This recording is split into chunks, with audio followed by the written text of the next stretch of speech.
Y'all, I need you to sit down for this one because what I'm about to tell you will shake you to your core. Picture this. I'm 72 years old on what was supposed to be a peaceful family cruise from Miami to the Bahamas when my entire world exploded. I stood up in the middle of the ship's grand ballroom, my heart hammering like a jackhammer, and screamed those words that had been burning in my throat for 3 agonizing days.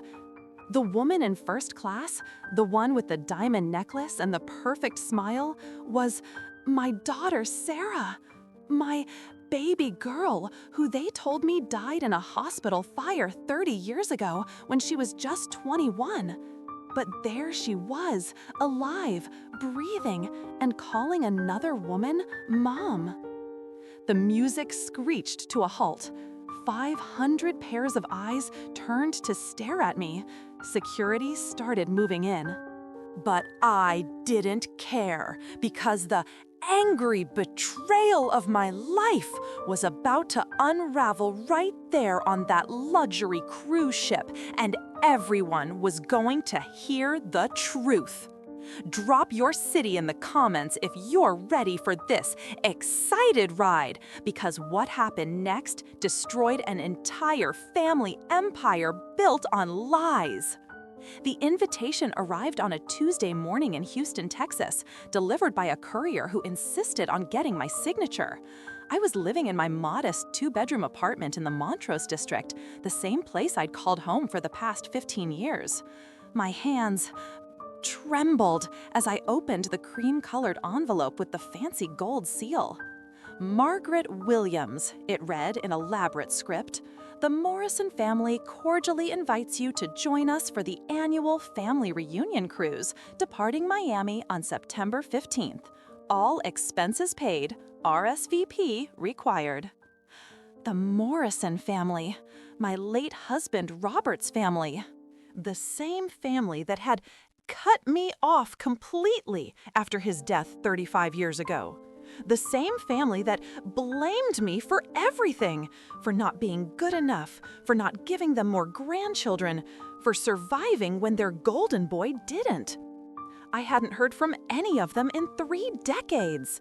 Not his mother Patricia, who used to call me that gold digger from the wrong side of Dallas. Not his sister Jennifer, who literally spat at me during Robert's funeral. Not his brother Michael, who tried to contest the will and leave me with nothing. So why now? Why were they suddenly inviting me on a luxury cruise? I called my best friend Linda, who lived 2 blocks away. We'd met at a grief support group 20 years ago, and she'd become my rock. Girl, this is sus as hell, Linda said over coffee at our favorite spot on Westheimer Road. The Morrisons don't do anything without an agenda. Remember what they did after Robert died? How could I forget? They'd hired 3 different lawyers to challenge Robert's will. They'd spread rumors throughout Houston's high society that I'd poisoned him, even though the autopsy clearly showed he died of a heart attack. They'd even tried to have me evicted from our house in River Oaks, claiming Robert had promised it to them. But what if... I paused, staring at the invitation. What if they finally want to make peace? I'm 72, Linda. I don't have many years left. Maybe they're feeling guilty. Ha, Linda snorts feel guilt. They feel entitlement. But you know what? Go, take me as your +1. Let's see what these snakes are planning. I should have listened to my gut, that little voice that whispered danger. But curiosity won. 3 days later, I RSVP'd yes, adding Linda as my guest. The cruise was 3 weeks away. I spent those weeks preparing, buying new clothes from Target and Ross, getting my hair done at the local beauty school where they gave senior discounts. I even splurged on a new pair of shoes from Payless. I wanted to look respectable, not rich, just respectable.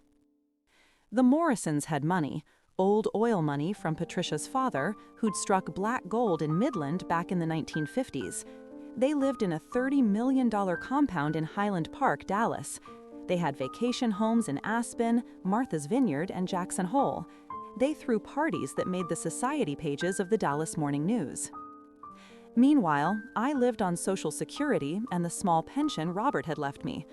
The Morrisons had managed to freeze most of his assets during their legal challenges, and by the time I won, the legal fees had eaten up almost everything. I got to keep our house in River Oaks, but I had to sell it just to survive. The day before we left for Miami, I went to visit Robert's grave at Glenwood Cemetery. I placed fresh, yellow roses, his favorites, on the marble headstone. "I'm going to see your family, baby," I whispered to the stone. "I don't know why they want me there, but I'm going. Maybe they'll finally tell me the truth about what happened at the hospital that night. That night, the night that haunted my dreams for 30 years. The night our daughter Sarah supposedly died in a fire at Methodist Hospital. The night I was conveniently sedated after complications from a car accident, unable to say goodbye, unable to see her body because they said it was too badly burned. The night that never made sense.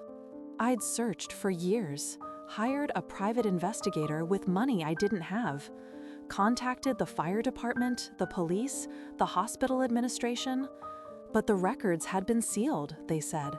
Privacy laws. Legal complications. Dead ends everywhere. The flight to Miami was smooth. Linda held my hand during takeoff. She knew I hated flying. We stayed at a Best Western near the port. Nothing fancy, just clean and safe.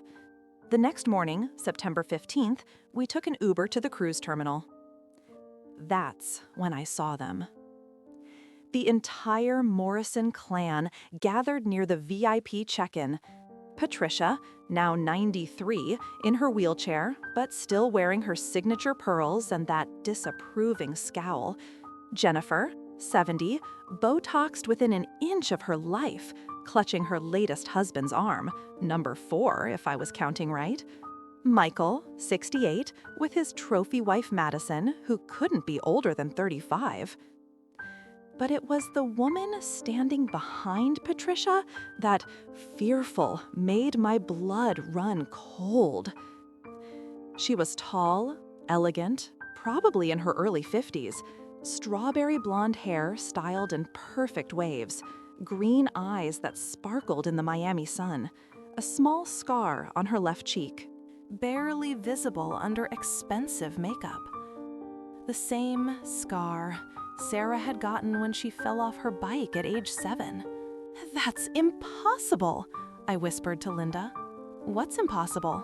But before I could answer, Patricia's assistant, a young man in an expensive suit, approached us. "Mrs. Williams, Mrs. Morrison is ready to see you now." The way he said it, like I was being summoned to court, like I should be grateful for the audience. Linda squeezed my arm, a warning, but I walked forward anyway. Patricia looked up at me from her wheelchair, those aggressive, cold blue eyes still sharp as ice picks. "Margaret," she said, her voice dripping with false sweetness, "how wonderful that you could join us. I trust your accommodations on the ship will be adequate." That's when I learned we weren't in first class with them. We were in interior cabins on Deck 3, the cheapest rooms on the ship. The Morrisons had the entire first-class deck to themselves. Now, Mother," Jennifer interjected, her voice like nails on a chalkboard. "We're being generous. After all, Margaret hasn't been family for a very long time." 35 years, I said quietly. "Not since Robert died." "Yes, well," Michael cleared his throat, "water under the bridge. We thought it was time to reconnect, put the past behind us." The woman with the strawberry blonde hair hadn't said a word. She stood there, perfectly still, her eyes carefully avoiding mine. Up close, I could see more. The way she held her shoulders, slightly hunched forward when she was nervous, exactly like Sarah used to do. The small birthmark on her neck, usually hidden by hair or makeup. The way she twisted her wedding ring, a nervous habit Sarah had picked up from me. My heart was screaming, but my mind kept saying, "Impossible, impossible, impossible." "Who is this?" I asked, pointing at her. Patricia's smile was sharp as a blade. "Oh, this is Victoria, my adopted daughter. We took her in 30 years ago after a terrible tragedy left her without family. She's been such a sarcastic blessing to us." 30 years ago? The same year Sarah died. The woman, Victoria, finally looked at me. For just a second, something mysterious flickered in those green eyes. Recognition? Fear? Guilt? Then it was gone, replaced by polite indifference. "Nice to meet you," she said, and her voice, God, her voice was Sarah's, just older, more refined. She extended her hand for a shake. When our skin touched, I felt it, the electricity, the connection. A mother knows. A mother always knows. But I smiled and shook her hand like a stranger, even as my world tilted off its axis. Because if this was Sarah, and every cell in my body screamed that it was, then someone had angry lied to me for 30 years. Someone had stolen my daughter. And I was fearful trapped on a ship with them for the next 7 days. The ship pulled away from Miami's port at exactly 4 in the afternoon. Linda and I stood on the deck, watching the city shrink into the distance. The other passengers were celebrating, champagne flowing, music blasting from the pool deck. But I couldn't shake the image of that woman, Victoria, from my mind. "You've been quiet since we boarded," Linda observed, sipping her complimentary welcome drink. "What's going on in that head of yours?" I wanted to tell her. God, I wanted to scream it from the top of the ship. But it sounded insane, even in my own head. "Your daughter, who died 30 years ago, is alive and calling your mother-in-law Mom? They'd throw me in the ship's medical center for psychiatric evaluation." "I need to do some investigating," I said instead. "Something's not right here." Our cabin was small, cramped, with no window. 2 narrow beds, a tiny bathroom where you could barely turn around. Meanwhile, I knew the Morrisons were up in their suites with private balconies, butler service, and champagne on top. But I didn't care about the accommodations. I cared about the truth. That first night, there was a mandatory safety drill, then dinner in the main dining room. The Morrisons, of course, ate in the exclusive first-class restaurant. But the ship's photography team was everywhere, taking pictures of families, couples, groups of friends. I made friends with one of the photographers, a young kid from Fort Lauderdale named Jake. "Hey, Jake," I said, slipping him a 20. "You taking pictures up in first class tonight?" "Yes, ma'am. The Morrison party specifically requested full coverage." "Any chance you could show me those photos later? I'm Mrs. Morrison's relative. Want to see how everyone looks all dressed up." Jake pocketed the 20. "Sure thing. Meet me at the photo gallery on deck 7 around 11. It'll be dead by then." Linda went to the casino after dinner. She loved the slots, could sit there for hours feeding quarters into those machines. It gave me the perfect opportunity to snoop. I started at the ship's library, accessing one of the public computers. My search began with Methodist Hospital, Houston Fire, 1994. The results were sparse. A small fire in the East Wing, 3 casualties, no names released due to privacy laws. The wing had housed the intensive care unit where Sarah had been after her car accident. But something was mysterious about the dates. The fire was reported on October 15th. Sarah's death certificate, which I'd looked at 1,000 times, said October 14th, a full day before the fire. My hands shook as I searched for Patricia Morrison Houston Charitable Donations 1994. There it was, a $10 million donation to Methodist Hospital's Rebuilding Fund, dated October 20th, 5 days after the fire. The donation had bought the Morrison family naming rights to the new wing, and this made my blood run cold. Special consideration in administrative matters. What kind of administrative matters required $10 million worth of special consideration? At 11, I met Jake at the photo gallery. He pulled up the Morrison family photos on one of the display screens. There they were, all dressed in their finest, champagne glasses raised in a toast. "Can you zoom in on that woman?" I pointed to Victoria. Jake enlarged the photo. There it was, clear as day. A small indentation on her left earlobe where a piercing had closed up. Sarah had pierced her ears at 16 against my wishes, but the left one had gotten infected and she had let it close. "Jake, I need you to do me a favor, a big one, worth $100. His eyes widened. "What kind of favor?" "I need you to get me a wine glass that woman touched, or a fork, a napkin, anything with her DNA on it." "Lady, that's weird." $200. Jake thought about it. $300 and you didn't get it from me. I agreed. I'd drain my savings if I had to. Confident, DNA doesn't lie, even if people do. The next morning, breakfast was served buffet style.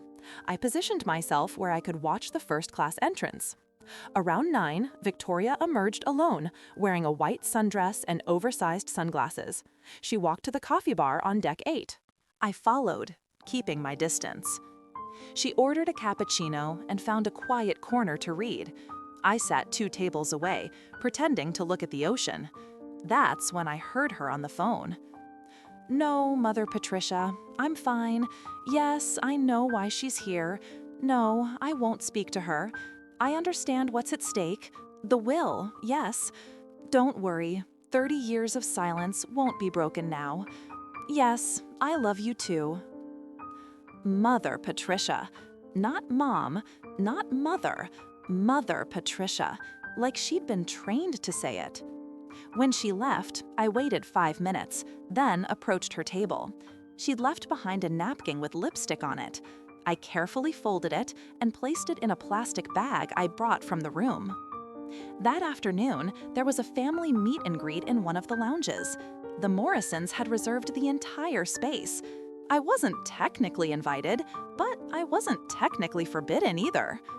I walked in with Linda, both of us in our best dresses, mine from Macy's clearance rack, but it looked nice enough.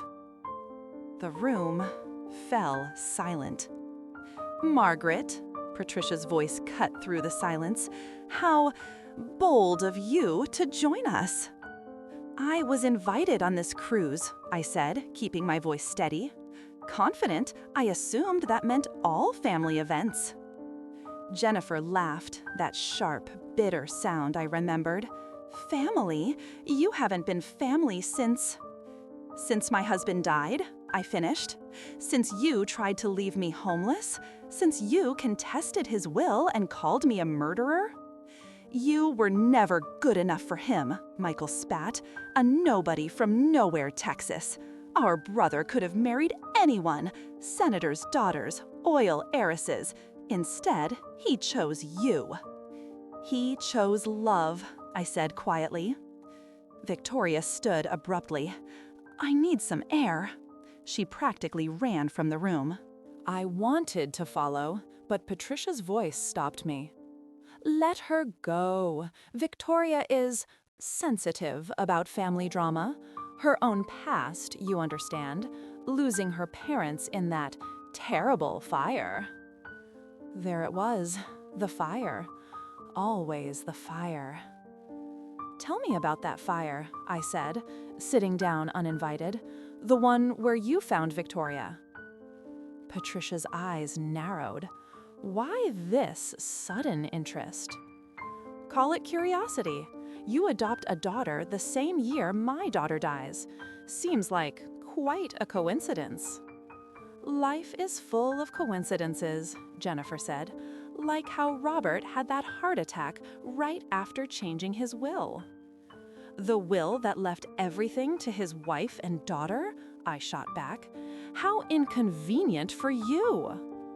The daughter who died, Michael added, making you the sole beneficiary. Until you tied it up in court for 5 years. Linda stepped forward. Okay, everyone needs to calm down. Margaret, let's go. But I wasn't done. Where did Victoria come from? Which hospital? Which fire? That's none of your business, Patricia hissed. Methodist Hospital? I pressed. October 1994? The color drained from Patricia's face. For the first time in 35 years, I saw fear in those cold eyes. You need to leave, she said, now. Security appeared, 2 large men in ship uniforms. They escorted us out, but not before I saw Jennifer and Michael exchange fearful, panicked looks. That night, Jake delivered. A wine glass in a plastic bag lifted from the first-class restaurant. She drank white wine, he said, left perfect prints and probably saliva. Whatever you're doing, I don't want to know. I paid him and hid the glass in our cabin safe, wrapped in a towel. Linda watched me, concern etched on her face. Margaret, what are you doing? I'm finding my daughter. Linda sat down hard on her bed. Your daughter is dead, honey. She's been dead for 30 years. No, I said, and I told her everything. The scar, the birthmark, the mannerisms, the timeline that didn't add up, the donation, everything. Linda listened, then said quietly, If you're right, and that's a big if, these people are fearful. They stole a child. They faked a death. They destroyed evidence. What do you think they'll do to keep this secret? I thought about it, really thought about it. The Morrisons had money, connections, power. They owned judges, politicians, police chiefs. They could make problems disappear.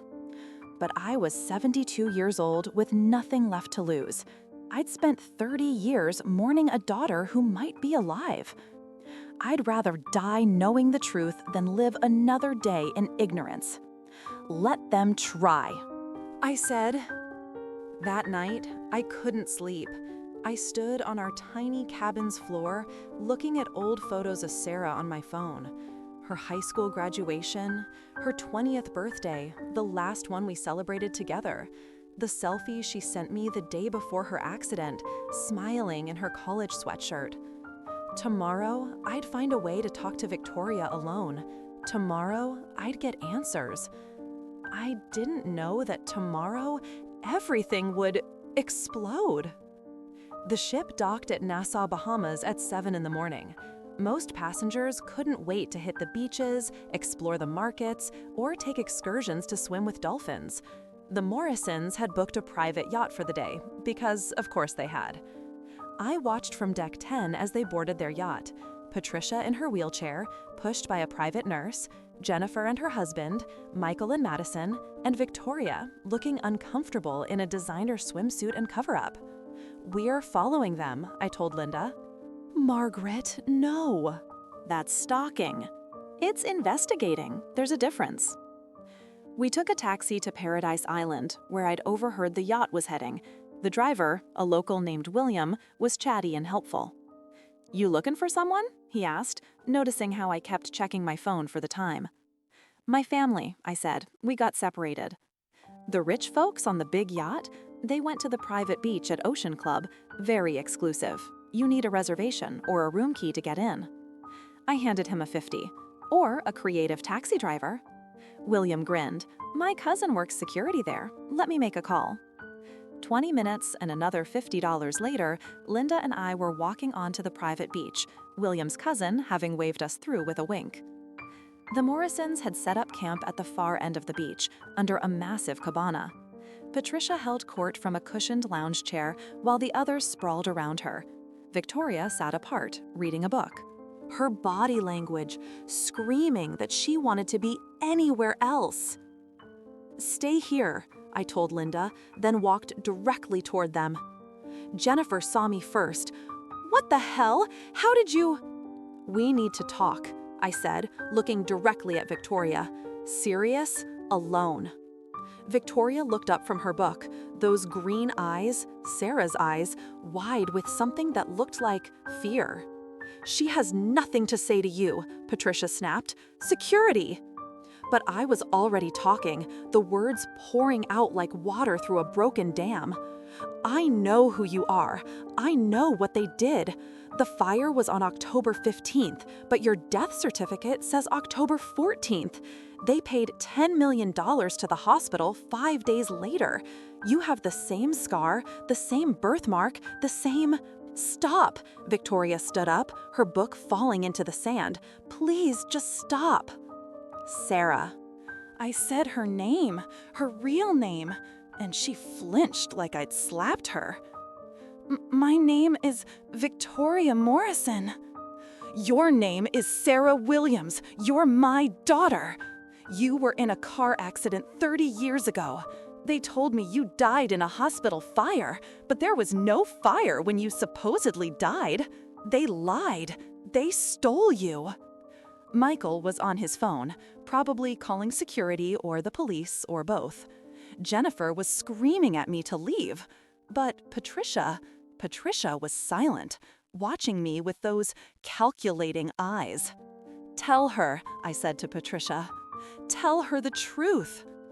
Patricia smiled, cold and cruel. The truth is that you were an unfit mother who couldn't protect her daughter. The truth is that Robert would be rolling in his grave knowing how you've turned out, a pathetic old woman clinging to fantasies. DNA doesn't lie, I said, pulling out my phone. I have your wine glass, Victoria. One test and we'll know everything. Victoria's face went pale. You took my DNA? A mother knows her child. You're not my mother! Victoria screamed, and the beach fell silent. Even the waves seemed to pause. My mother died when I was a baby. Patricia saved me. She gave me everything: love, education, opportunity. You're just some crazy old woman who gave birth to you on March 15th, 1973 at 2:43 in the morning. You weighed 7 pounds, 3 ounces, you had a full head of strawberry blonde hair, and the nurses said you looked like a little doll. Stop, Victoria desperate whispered. You had a stuffed rabbit named Mr. Hoppy that you couldn't sleep without. You broke your arm falling out of the oak tree in our backyard when you were 9.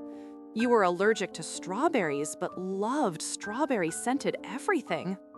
Stop! Victoria was sad, crying now, mascara running down her cheeks. Patricia struggled to her feet, leaning heavily on her cane. Enough, Victoria, we're leaving. But Victoria didn't move. She stood there, tears streaming, looking at me like she was seeing a ghost. The night of the accident, she said quietly, I remember calling for someone, but they said it was the trauma, the head injury. They said I was confused. You were calling for me, I said, my own sad tears. I was in surgery from the same accident. They wouldn't let me see you. By the time I woke up, they said you were gone. Patricia moved faster than I'd seen her move in years, her cane swinging toward me. You stupid woman! You have no idea what you're doing! Michael caught her arm. Mother, people are watching. There were indeed people watching. Other beach goers had stopped their activities to stare at our drama. Someone was filming with their phone. Let them watch, I said loudly. Let everyone know what the Morrison family did. They stole my daughter. They faked her death. We saved her, Patricia shrieked. From you, from your pathetic life. Look what we gave her. The best schools, the best opportunities, a trust fund worth millions. What could you have given her? Food stamps and community college? Love, I said simply. I could have given her a mother's love. Victoria made a sound like a wounded animal. She looked between Patricia and me, her world visibly crumbling. "Is it true?" she asked Patricia. Desperate. Am I Sarah Williams?" Patricia's silence was serious. Answer enough. Victoria, Sarah, collapsed onto the sand, sobbing. I moved toward her, but Jennifer blocked my path. "Don't you dare touch her. She's our family now. She was never yours to take." Security arrived then, 4 large men who positioned themselves between me and the Morrisons. But the damage was done. The truth was out, hanging in the salt air like the aftermath of an explosion. "Ma'am, we need you to leave," one of the security guards said to me. But Victoria stood up, sand clinging to her designer dress. "No, she stays. I want to hear everything." "Victoria, darling," Patricia started. "My name is Sarah, apparently," she laughed bitterly. 30 years of lies. Did Robert know?" "Robert was dead," Patricia said coldly. "He died 3 days after your accident." I gasped. 3 days after? "But you said—" "We said what we needed to say." Patricia was fully in control now, her momentary panic replaced by icy calculation. Robert had a heart attack when he heard about Sarah's accident.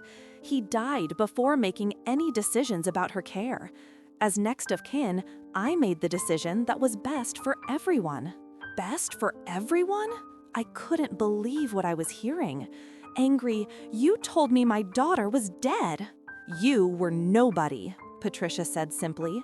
"A gold digger who got lucky. Sarah deserved better, so we gave her better. We gave her a new life, a better life. And look at her now, successful, educated, married to a senator's son. Would she have any of that with you?" Sarah looked at me, really looked at me for the first time. "The dreams," she said quietly. "I've had dreams my whole life about a woman singing to me. 'You are my sunshine.' Was that every night?" I whispered. "I sang it to you every night until you were too old for lullabies." Sarah took a step toward me, then another. The security guards looked uncertain, waiting for orders. "Tell me about my father," she said. "My real father, not the version they told me." So I did. Right there on that beach, with the Morrisons and security and random strangers watching, I told her about Robert, how he defied his family to marry me, how he loved her more than life itself, how he used to carry her on his shoulders and call her his princess, how he was planning to change his will to ensure she and I would be taken care of, which is probably why the Morrisons acted when they did. "He loved you," I said. "We both did, so much." Sarah was sobbing again. "They told me my parents died in a fire, that I had no other family, that they chose me because God wanted them to give me a better life." "God had nothing to do with it," I said. Patricia laughed, the sound sharp and bitter. "Prove it. Prove any of it. The hospital records were destroyed in the fire, the real fire that happened a day after we said Sarah died. The staff who knew were well compensated for their discretion. The death certificate is legal and binding. You have nothing but the ravings of a bitter old woman." She was right, and we all knew it. The Morrisons had been thorough. They'd covered every base, tied up every loose end. Except for one thing. They hadn't counted on a mother's instinct. "Sarah," I said, using her real name again, "I'm not trying to take you away from the life you've built. I needed you to know the truth. I needed you to know that you were loved, that you were wanted, that I never stopped looking for you." Sarah wiped her eyes, smearing mascara across her cheeks. "I have children," she said. 3 daughters. They're your grandchildren." The words hit me like a physical blow. Grandchildren? I had grandchildren I'd never met, never held, never sung to. What are their names? Emma, Lily, and... She paused, fresh tears falling. And Margaret. I named my youngest Margaret. I don't know why. It just felt right. I broke down completely then. 30 years of grief and rage and loss pouring out of me on that pristine beach. Linda appeared at my side, holding me up when my knees buckled. "We're done here," Patricia announced. "Victoria, we're leaving." But Sarah shook her head. "No, I'm staying. I need to think." "You'll think on the yacht," Michael said, grabbing her arm. Sarah yanked away from him. "Don't touch me, any of you. My whole life has been a lie, and you all knew it." "We protected you," Jennifer insisted. "We gave you everything." "You stole me!" Sarah screamed. "You stole me from my mother!" The security guards were moving in again, trying to de-escalate the situation. Phones were out everywhere, recording the whole scene. Tomorrow, this would be all over social media. The mighty Morrison family exposed. But Patricia wasn't done. She played her final card with the aggressive ruthlessness that had built her empire. "If you pursue this," she said to me, her voice carrying across the beach, "I'll destroy you. What little you have left, I'll take it. Your apartment, your pension, your friend here, I'll bury you all in legal fees. And Sarah, she'll lose everything too. Her inheritance, her children's trust funds, her husband's political career. Is that what you want? To destroy her life just to prove a point?" It was a masterstroke of manipulation. Protect Sarah by letting her go? Or fight for her and risk destroying her life? But Sarah surprised us all. "You can't threaten me with losing things that were built on lies," she said to Patricia. "And you can't destroy someone who's already been destroyed." She turned to me. "I need time. I need to process this. But I want to know everything, every memory, every photo, every story. Will you tell me?" "Every single one," I promised. Sarah nodded, then walked away from all of us, heading down the beach alone. The Morrisons called after her, but she didn't stop. The security guards looked confused, unsure whether to follow her or stay with the family. Patricia turned her venom on me one last time. "You've ruined everything. 30 years of building a life for her, and you've ruined it in 30 minutes. "No," I said, finding strength I didn't know I had. "You ruined it 30 years ago when you decided to play God with our lives." That night, the ship felt like a powder keg ready to explode. Word had spread about the beach confrontation. In the age of social media, drama travels faster than light. Passengers whispered and stared as Linda and I walked to dinner. Someone had posted a video on TikTok with the caption, "Family cruise drama, woman discovers stolen daughter." It already had 2 million views. I couldn't eat. My stomach was churning with anxiety and adrenaline. Sarah hadn't returned to the ship until just before departure, and she'd gone straight to the first-class deck. I tried to follow, but security turned me away. "She needs space," Linda said gently, pushing food around her own plate. "This is a lot to process." 30 years, I muttered. She's been alive for 30 years, and I didn't know. After dinner, I was heading back to our cabin when a crew member approached me. "Mrs. Williams, you have a message at the guest services desk." My heart pounded as I made my way to Deck 5. The woman at the desk handed me an envelope with my name written in elegant script. "Who delivered this?" "I'm sorry, ma'am, they asked to remain anonymous." I opened it right there, not caring who saw. Inside was a single piece of paper with a cabin number and a time. Deck 12, cabin 1201, midnight. Come alone. Linda was skeptical when I showed her. "This could be a trap. The Morrisons could be setting you up for something. Or it could be Sarah.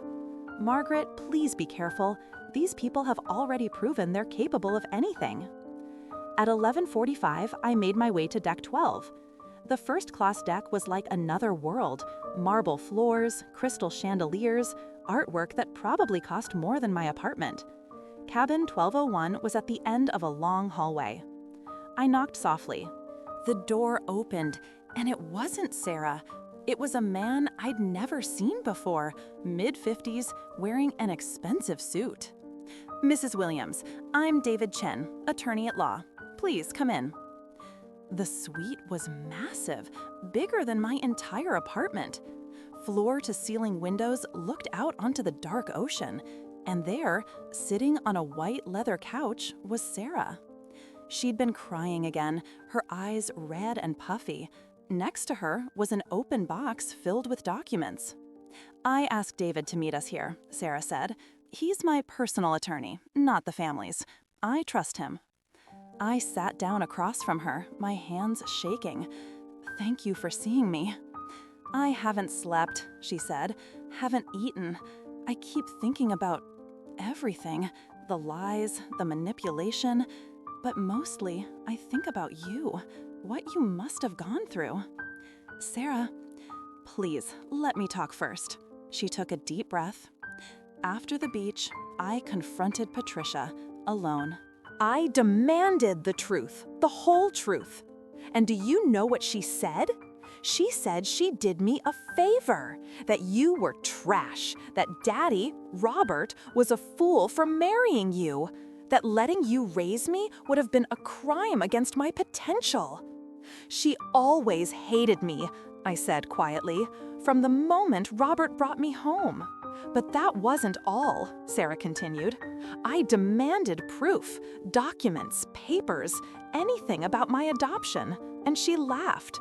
She said everything was destroyed in the fire. But then Jennifer had been drinking, and she let something slip. She said, 'The papers are in the safe, just like always.'" David spoke up. "Mrs. Morrison, excuse me, Miss Williams, Sarah asked me to investigate. I have connections at the records office in Houston. What I found, it's significant."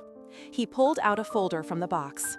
There was, surprised, no legal adoption, ever. The words hung in the air like a bomb.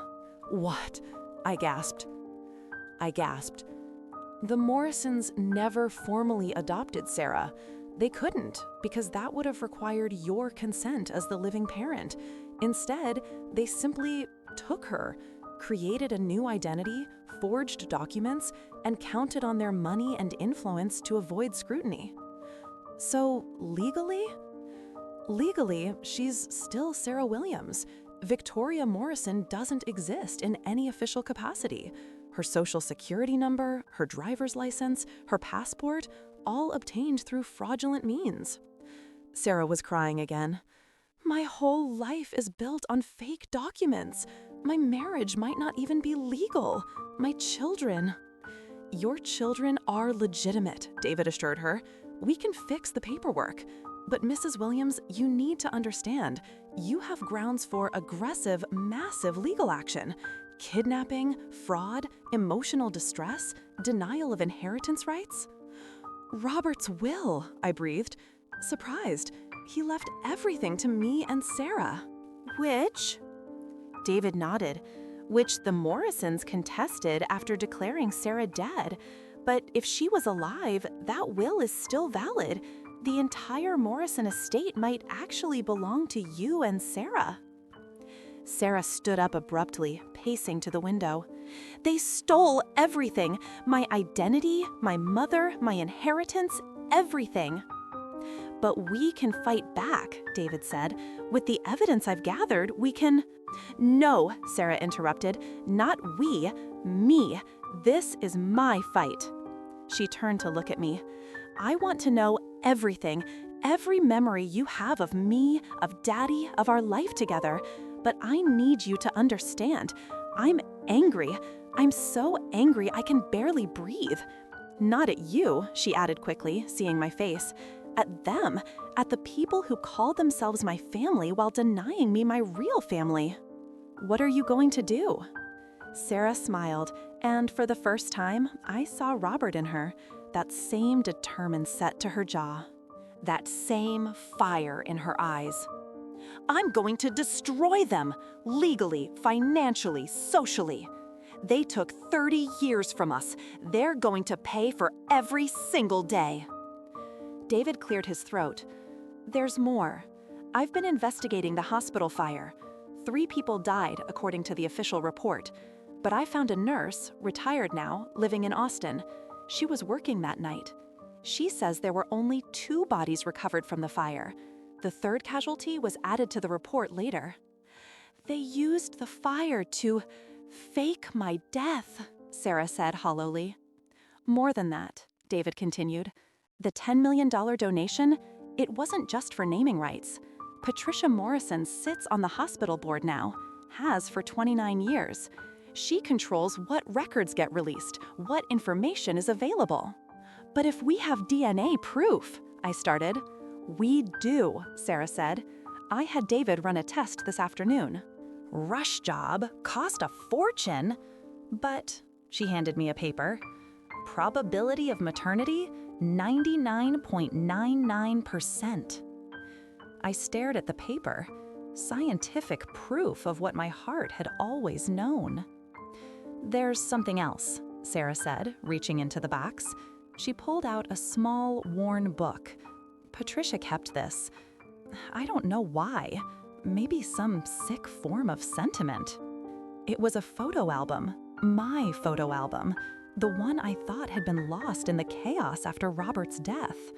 Inside were pictures of Sarah as a baby, a toddler, a child, pictures of the 3 of us together, at the beach, at Christmas, at her 5th birthday party. She had this the whole time? I whispered, running my fingers over a photo of Sarah on Robert's shoulders. In her personal safe, along with this, Sarah handed me another document. It was a letter, Robert's handwriting, dated 3 days before his death. My dearest Margaret, I read aloud, my voice shaking. If something happens to me, know that I love you and Sarah more than life itself. I've instructed my lawyer to change my will immediately, ensuring you and our daughter are protected from my family's greed. They will try to take everything, but don't let them. You are stronger than you know. Take care of our princess. All my love, Robert. He knew, Sarah said. He knew they would come after you. But he died before he could change the will officially, I said, understanding flooding through me. The heart attack. Suspicious timing, David said carefully.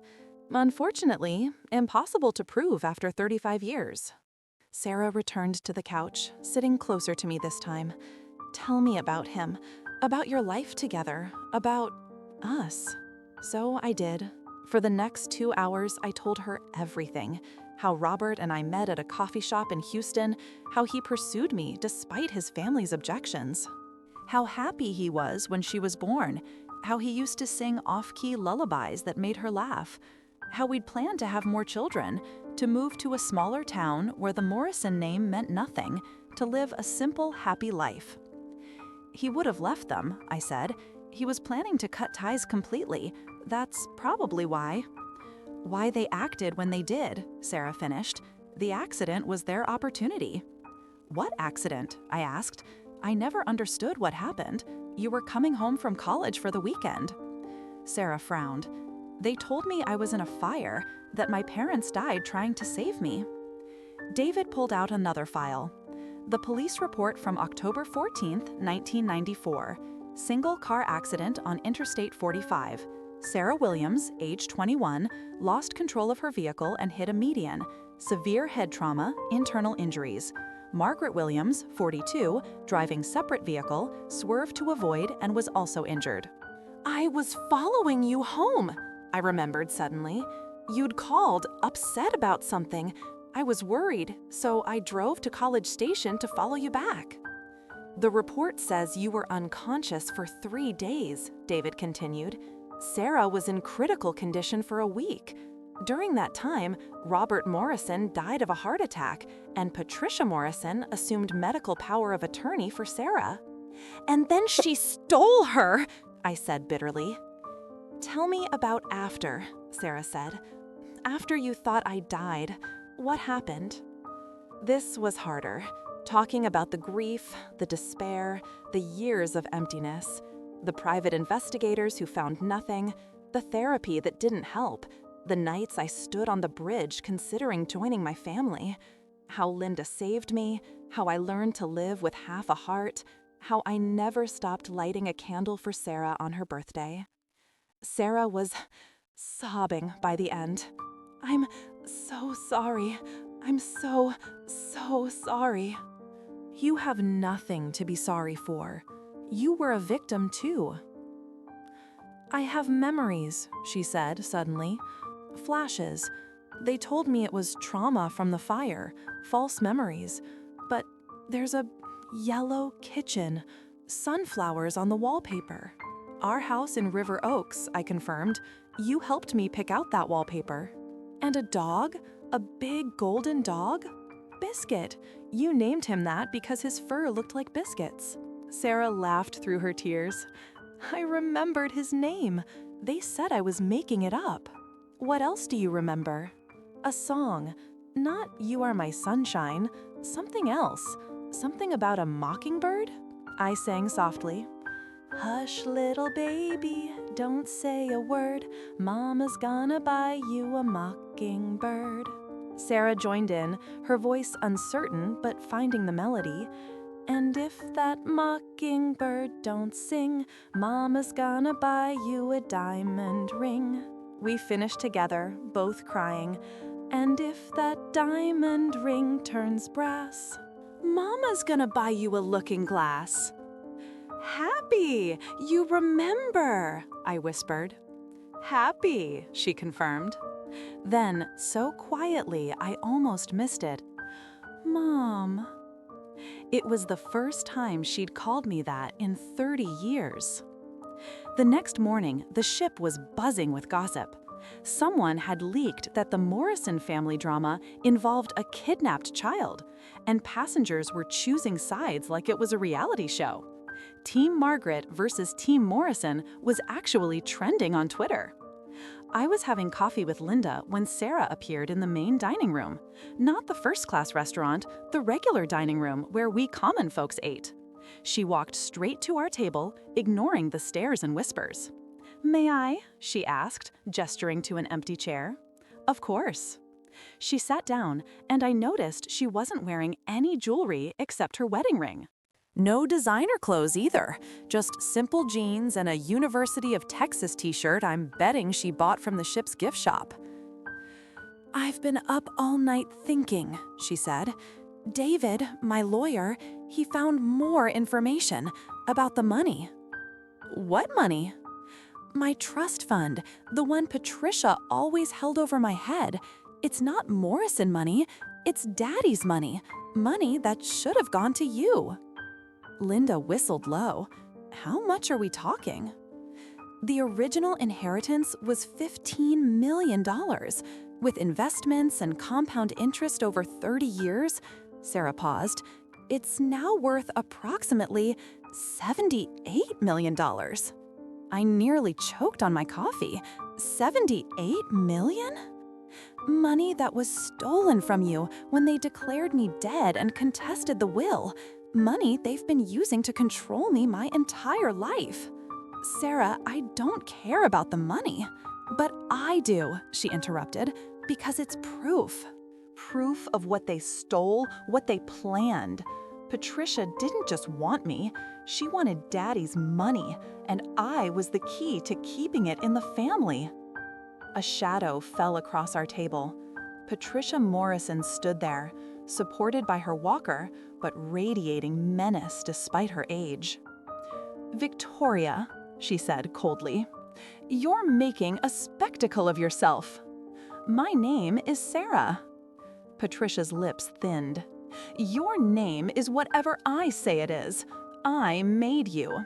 Without me, you'd be nothing. Without you, I'd have been raised by my actual mother. This, Patricia gestured dismissively at me. This white trash gold digger, she couldn't even protect you from a car accident. That was it, the final straw. I stood up, my full 5'4", facing down the dragon who'd stolen my life. You want to talk about protection, Patricia? Let's talk about what you protected. Not Sarah, your own ego. Your own greed, your own sick need to control everything and everyone around you.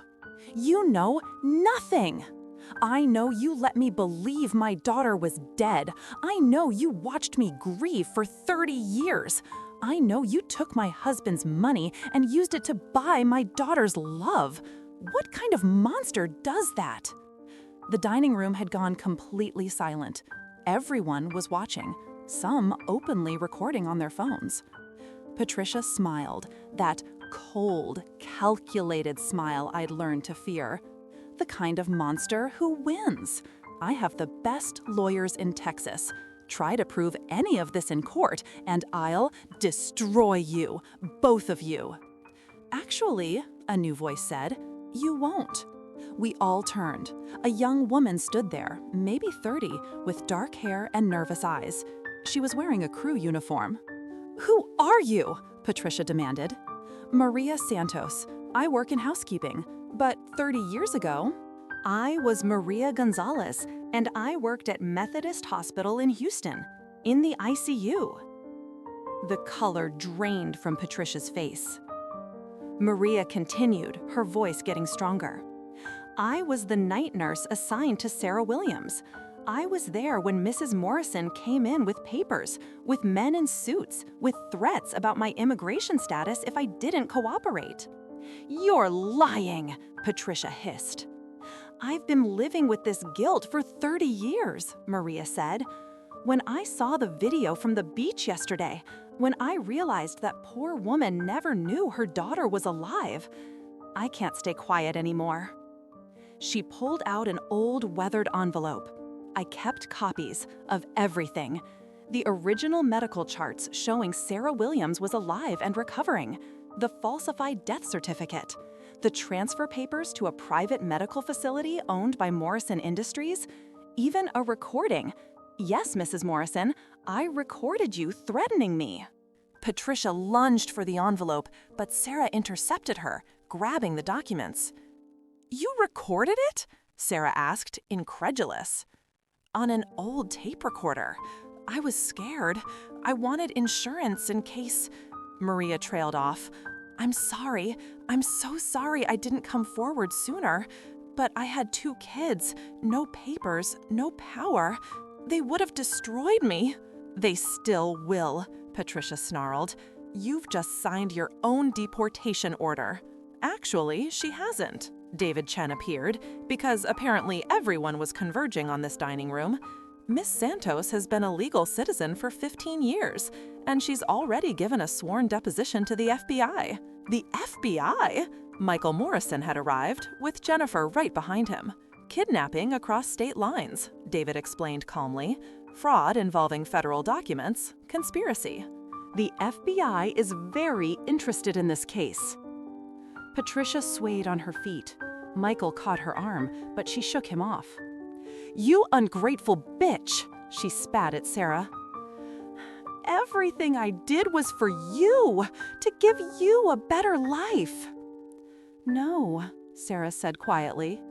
Everything you did was for you, to keep Daddy's money in the family, to have another trophy to show off, to prove you could take whatever you wanted. I loved you! I loved you! You loved owning me. There's a difference. Patricia turned to me, her eyes wild with rage. This is your fault. You should have stayed gone. You should have accepted it and moved on. A mother never moves on from losing a child. You didn't lose her. I took her, and I'd do it again. Patricia was screaming now, completely unhinged. She was wasted on you. Look what I made her. Successful, refined, educated. Look what she would have been with you. Nothing. Nobody. Just like you. Patricia. Sarah's voice was ice cold. You're done. David, tell her. David stepped forward. As of this morning, Sarah Williams has filed charges against Patricia Morrison, Jennifer Morrison Blake, and Michael Morrison for kidnapping, fraud, and conspiracy. The FBI will be waiting when we dock in Miami tomorrow. Also, a civil suit has been filed for the full amount of the stolen inheritance, plus damages. You can't, Jennifer gasped. We're family. No, Sarah said, angry. You're criminals. You stole me from my family. Patricia laughed, the sound unhinged and bitter. You think you've won? You think this ends with us in handcuffs? We own judges, politicians, entire police departments. We'll never see the inside of a cell. Maybe not, Sarah agreed. But you'll see the inside of a courtroom, and everyone will know what you did. Your precious reputation, your high society friends, your charity boards, they'll all know you're a kidnapper. That hit home. Patricia's face contorted with rage and something else, fear. And there's more, David added. The IRS is very interested in how Morrison Industries has been reporting income. Seems there are some discrepancies going back, about 30 years. Michael went pale. You vindictive little... Careful, Sarah warned. There are about 200 witnesses here. It was true. The entire dining room was packed with passengers watching the drama unfold. The crew had given up trying to maintain order. This was better than any show the cruise ship offered. Maria Santos stepped forward again. Mrs. Williams, the real Mrs. Williams, I'm so sorry. If I could go back. Sad. I took her hands in mine. You were scared. You had children to protect. I understand. I kept track of her, Maria whispered. Through the years, through social media, I wanted to make sure she was okay. I have photos, videos, everything. If you want them. Yes, I said immediately. Please. Patricia made one last attempt at control. Victoria, think about your children. Think about what this will do to them. Sarah laughed bitterly. My children? You mean the grandchildren you've been poisoning against their other grandmother? The ones you told that my mother's side of the family was dead? I protected them from the truth. You protected them from love, from their real grandmother, from their heritage. Your heritage, Patricia sneered. What heritage? Trailer parks and food stamps? Disgusted. Love, I said quietly. Their heritage is love, something you know nothing about. Patricia raised her cane, actually raised it like she was going to strike me. But Sarah caught it, yanked it away, and, energetic, threw it across the room. You're done hitting people, Sarah said. Physically, emotionally, financially, you're done. Security finally arrived, 10 officers who looked like they'd rather be anywhere else. We've received multiple complaints about a disturbance, the head officer said. Yes, Sarah said. This woman has been harassing my mother. We'd like her removed from the area. Your mother? Patricia shrieked.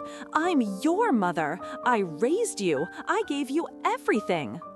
You gave me lies. She gave me life. The security officers looked between us, clearly confused. Perhaps everyone should return to their cabins? The head officer suggested. We dock tomorrow, and the FBI will be waiting, David said helpfully. For them, not for us. Patricia's face went from red to purple. You'll regret this, all of you. I'll make sure you never. She stopped mid-sentence, clutching her chest. Her eyes went wide, and she collapsed. Mother! Michael and Jennifer rushed to her side. Medical emergency, someone shouted. We need a doctor. The dining room erupted in chaos. Medical staff arrived within minutes, but I could see it in their faces. Patricia Morrison, the iron matriarch who'd ruled through fear and money for 93 years, was having a massive heart attack. As they loaded her onto a stretcher, she grabbed Sarah's hand with surprising strength. "I saved you," she gasped. Sarah leaned down and whispered something in her ear. Patricia's eyes went wide, then closed. Later, Sarah told me what she'd said. "You saved me from love, and I'll never forgive you for that." Chapter 6: The Unraveling of an Empire. Patricia Morrison didn't die that morning. The ship's medical team stabilized her, and she was airlifted to a hospital in Nassau. Michael and Jennifer went with her, leaving Sarah and me standing in the chaos of the dining room. "I should feel guilty," Sarah said, watching the helicopter disappear into the sky. "But I don't." "You don't owe her guilt." The rest of the day was surreal. News of the confrontation had gone completely viral. #CruiseGate was trending worldwide. Someone had live-streamed the entire dining room showdown, and it had 10 million views and counting. My phone wouldn't stop ringing. Reporters, producers, people claiming to be literary agents. "Don't talk to anyone yet," David advised. "Let's dock in Miami first." Let law enforcement do their job. That evening, Sarah knocked on my cabin door. She was carrying a bottle of wine and 2 glasses. "Thought we could talk," she said. "Really talk, without audiences or lawyers or drama." Linda excused herself, saying she'd go lose money at the casino. Sarah and I sat on the small balcony I didn't even know our cheap cabin had, watching the sun set over the ocean. "Tell me about your life," I said. "The last 30 years. I want to know everything." So she did. She told me about growing up in Highland Park, about the private schools where she never quite fit in, about feeling like an imposter her entire life. "I always felt like I was performing," she said, "like I was playing a role. Victoria Morrison, perfect daughter, perfect student, perfect wife. But inside, I felt empty, like something was missing." "Me," I said quietly. "I was missing." "You were missing," she agreed. "They told me my parents died when I was a baby, but I had these dreams, these fragments, a woman singing, a man laughing, a yellow kitchen. They said it was my imagination, that I was creating false memories to deal with trauma. They gaslit you. For 30 years, do you know how that feels? To doubt your own memories, your own instincts?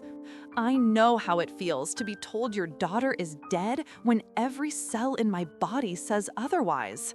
We drank wine and cried and talked until 3 in the morning. She told me about her daughters, my granddaughters. Emma, 16, who wanted to be a doctor. Lily, 14, who lived for soccer. Margaret, 12, who wrote poetry and painted. "They don't know yet," Sarah said, "about any of this. My husband, ex-husband actually, we divorced 2 years ago, he's going to lose his mind, his political career. Do you care? No, not anymore. I spent 20 years being the perfect political wife, smiling, waving, hosting fundraisers for causes I didn't believe in. I'm done being perfect." "You were never supposed to be perfect. You were just supposed to be you." Sarah smiled, and for the first time it reached her eyes. "I don't even know who that is anymore." "We'll figure it out together." The next morning, our last day at sea, the ship was tense with anticipation. Everyone knew the FBI would be waiting at the dock. The Morrison family members who remained, cousins, business associates, avoided us like we had the plague. Maria Santos found us at breakfast. She handed me a USB drive. 30 years of photos and videos," she said. "Everything I could find about your daughter. I know it doesn't make up for what I did." "You were a victim too," I said. "They threatened you, used your immigration status against you. You did what you had to do to protect your children." "Still, I should have been braver." "We all do the best we can with the circumstances we're given." David joined us, looking tired but satisfied. I've been on the phone all night. The FBI is taking this very seriously. They've frozen Morrison Industries' assets pending investigation. Patricia's in stable condition, but she'll be arrested the moment she's cleared for transport. What about Jennifer and Michael? Arrest warrants have been issued. They're not going anywhere. Sarah's phone rang. She looked at the screen and frowned. It's my daughter, Emma. She answered, walking away for privacy. I could hear her voice, tense and emotional, trying to explain the unexplainable to a 16-year-old. This is going to be hard on the kids, Linda observed. Everything about this is hard, but lies are harder. They corrode everything they touch. Sarah returned, tears streaming down her face. She wants to meet you. They all do. They're flying to Miami with their father. Are you okay with that? I don't know. I don't know anything anymore. My whole life has been a lie, and now I have to explain that to my children. Tell them their beloved grandmother Patricia is actually a kidnapper, that their real grandmother has been alive all along. We'll do it together. Together, she repeated, like she was testing the word. I haven't had a real family in ever, I guess. You've always had a real family. They just kept us apart. That afternoon, we stood on the deck as Miami came into view. Sure enough, there were police cars and black SUVs waiting at the port. Are you ready for this? Sarah asked. I've been ready for 30 years. The disembarkation was chaos. Media everywhere, FBI agents in windbreakers, passengers trying to get selfies with us. Jennifer and Michael were arrested immediately, handcuffed in full view of the cameras. They both looked shell-shocked, like they couldn't believe this was actually happening. But the moment that broke me was when 3 young girls pushed through the crowd, running towards Sarah. "Mom!" they cried in unison. Sarah caught them in her arms, all 4 of them crying. Then the eldest, Emma, looked up and saw me. Are you, she started. I'm your grandmother, I said simply. Your real grandmother. Emma studied my face, then Sarah's, then mine again. You have the same eyes, she said. The same exact eyes. Come here, I said, opening my arms. All 3 girls hugged me at once, and I felt 30 years of emptiness finally start to fill. They smelled like sunshine and shampoo and hope. Grandma Patricia said you were dead, Lily said accusingly. Grandma Patricia lied, Sarah said firmly, about a lot of things. Is she really going to jail? Margaret, the youngest, asked. Probably, Sarah said. Good, Margaret said with the confident, fierce certainty of a 12-year-old. Lying is wrong. Out of the mouths of babes. The FBI needed statements from all of us. It took hours. By the time we were done, it was dark, and the media had set up camp outside the federal building. Where are you staying? Sarah asked. Linda and I have a flight back to Houston tonight. Cancel it. Cancel it. You're staying with us. We have a rental house on South Beach for the week. The girls want to get to know you. I want to get to know you. Sarah, I can't impose. You're not imposing. You're my mother. You've been kept from me for 30 years. Please, stay. So I did. That night, in a beautiful house overlooking the ocean, I cooked dinner for my daughter and granddaughters for the first time. Nothing fancy, just spaghetti and meatballs, but Margaret, the youngest, said it was the best she'd ever had. Grandma Patricia never cooked, Emma explained. She had staff for that. Well, I love to cook. I'll teach you if you want. Yes, all 3 girls said in unison. After dinner, we sat on the beach, and I told them stories about their mother as a child, how she used to build elaborate sandcastles, how she rescued injured birds and nursed them back to health, how she once organized the entire neighborhood to raise money for the animal shelter. You were an activist? Lily asked her mother, amazed. Apparently, I was a lot of things, Sarah said, discovering herself through my memories. Tell us about our grandfather, Emma requested. So I told them about Robert, the real Robert, not the sanitized version the Morrisons had created. How he loved practical jokes, how he couldn't carry a tune but sang anyway, how he cried when Sarah was born, holding her and promising to protect her always. He would have loved you girls, I said. He would have been the grandfather who spoiled you rotten. Instead, we got Grandpa Morrison, Margaret said, making a face. He only talked about money and proper behavior. Well, now you have me, and I don't give a damn about proper behavior. The girls giggled, delighted by a grandmother who cursed. Sarah's ex-husband, Richard, arrived the next day. He was exactly what I expected. Tall, handsome, political. He looked at me like I was a bomb that might explode his carefully constructed life. This is going to destroy my career, he said to Sarah. Then maybe you need a sarcastic, different career, she shot back. The scandal is not my problem anymore. We're divorced, remember? You chose your career over our marriage. What am I supposed to tell people?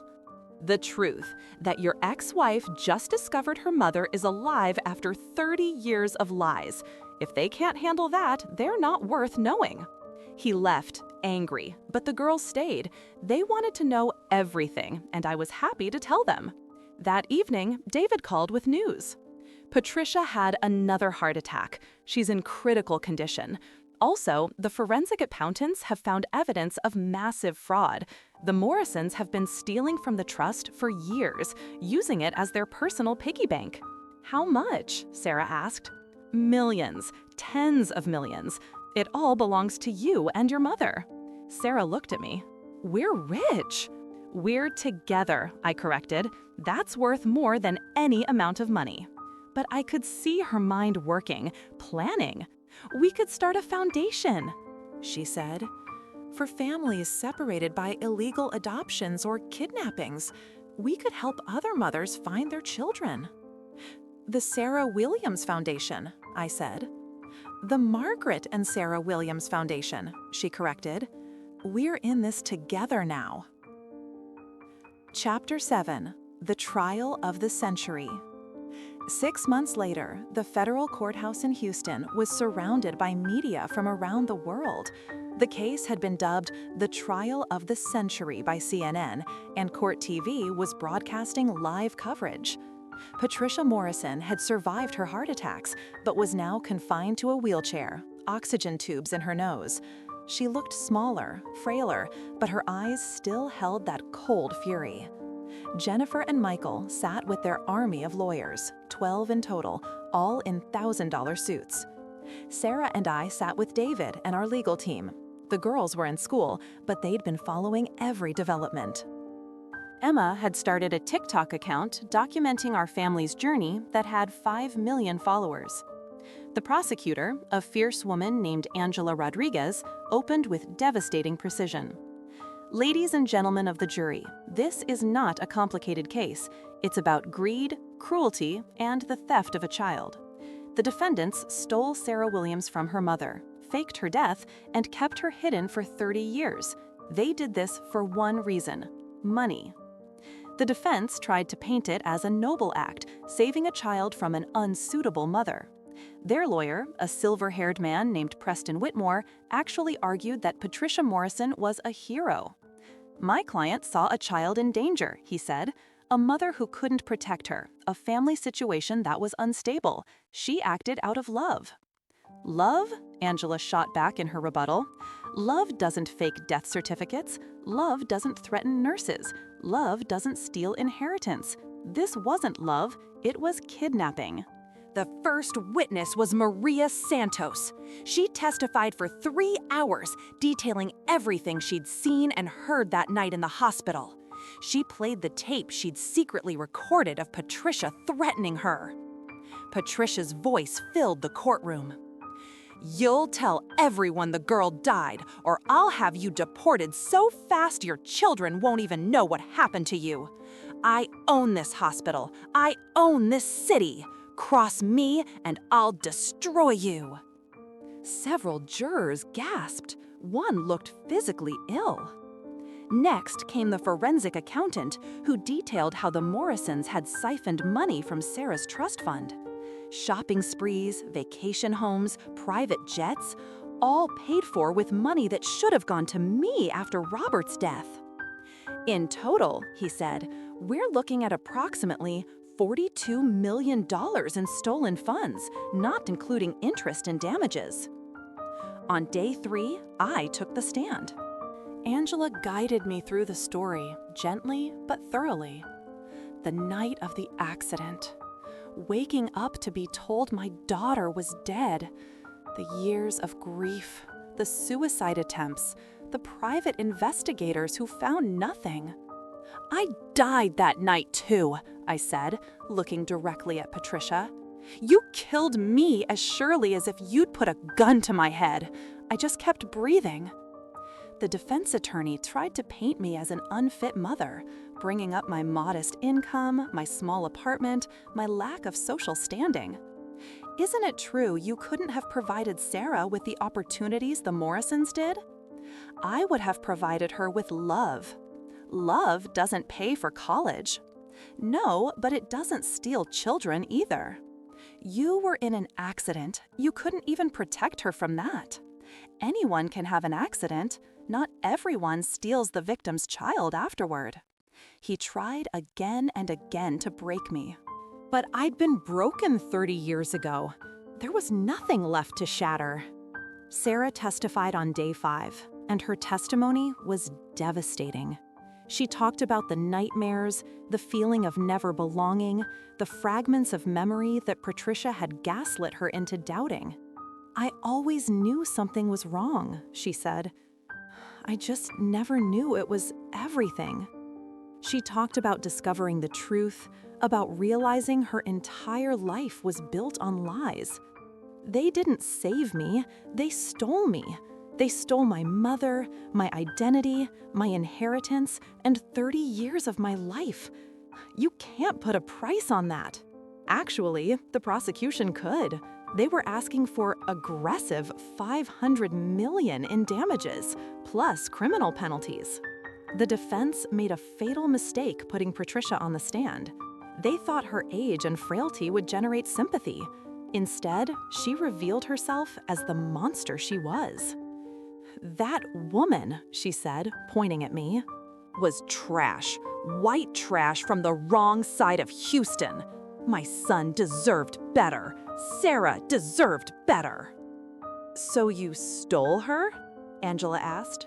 "I saved her. By faking her death? By giving her a better life?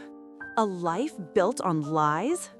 Patricia's composure cracked. "She was mine, my son's child, my blood. I had every right."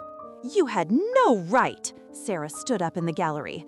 "I was not property to be stolen." The judge banged his gavel, calling for order, but the damage was done.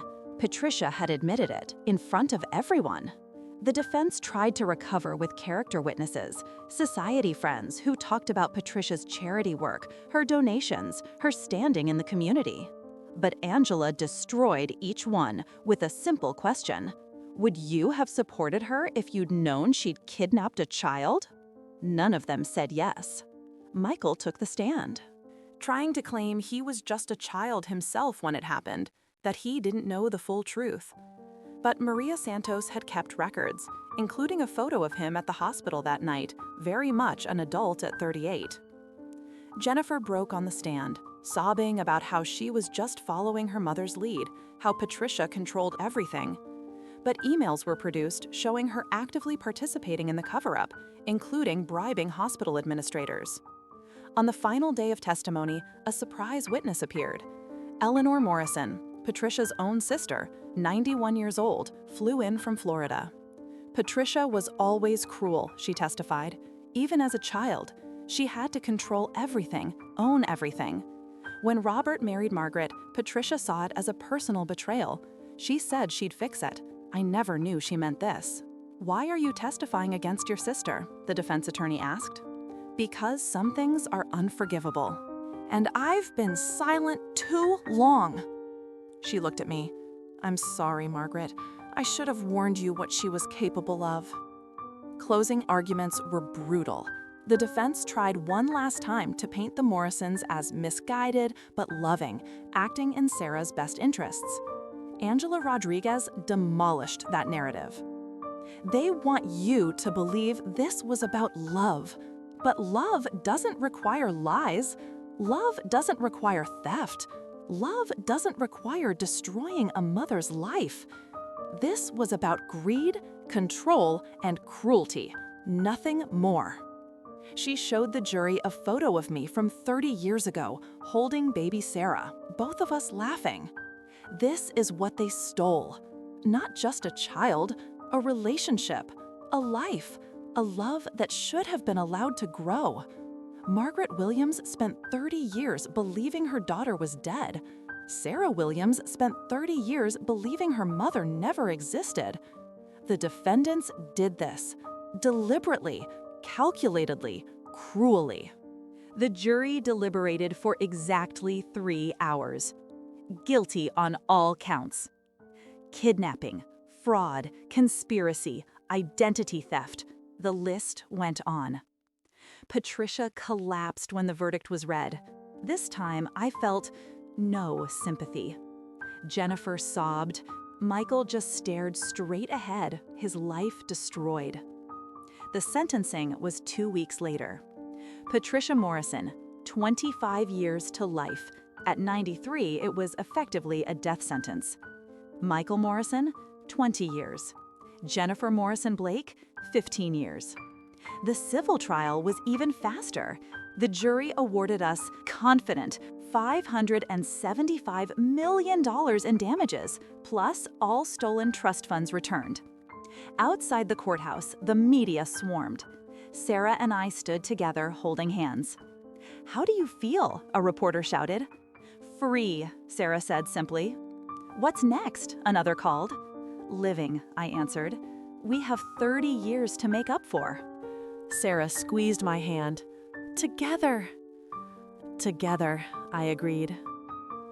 As we walked away, I heard Patricia's voice one last time, screaming from her wheelchair as they loaded her into the prison transport. "I saved her! I saved her!" "No," I said quietly, knowing she couldn't hear me. "We saved each other." 1 year after the trial, Sarah and I stood in front of a building in downtown Houston. The sign read, "The Margaret and Sarah Williams Foundation for Stolen Children." "Excited?" Sarah asked. "Confident. I've been ready my whole life." We cut the ribbon together as cameras flashed and the crowd applauded. Linda was there, of course, now the foundation's Director of Family Services.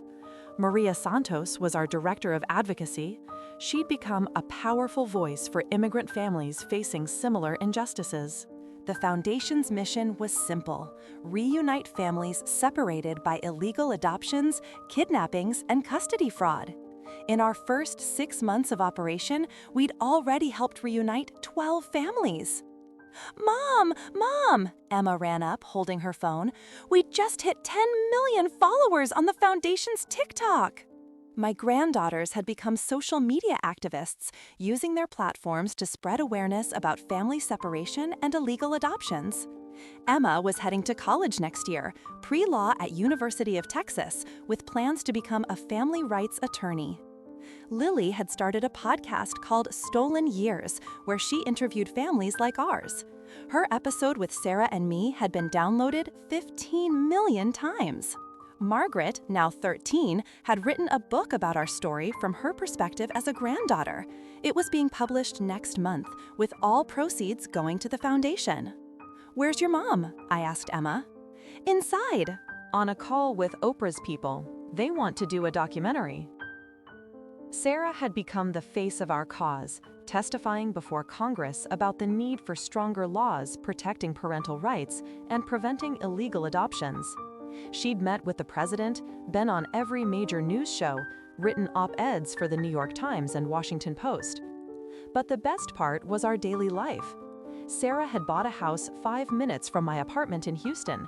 She insisted I keep my place, saying I'd earned my independence. We had dinner together 3 times a week. The girls stayed with me every other weekend. I taught them to cook, to garden, to find joy in simple things. They taught me TikTok dances, how to use Instagram filters, and that no cap meant no lie, though I still didn't understand why. Patricia Morrison had died in prison 6 months earlier. She'd had another heart attack, and this time, no one had been there to save her. Jennifer had written us a letter from prison, begging for forgiveness. Sarah had burned it without reading past the first line. Michael was serving his time in a federal facility in Louisiana. His wife Madison had divorced him and written a tell-all book about the Morrison family secrets. It was trashy and probably mostly lies, but it had been a bestseller. The Morrison empire had crumbled. The company was liquidated to pay our damages.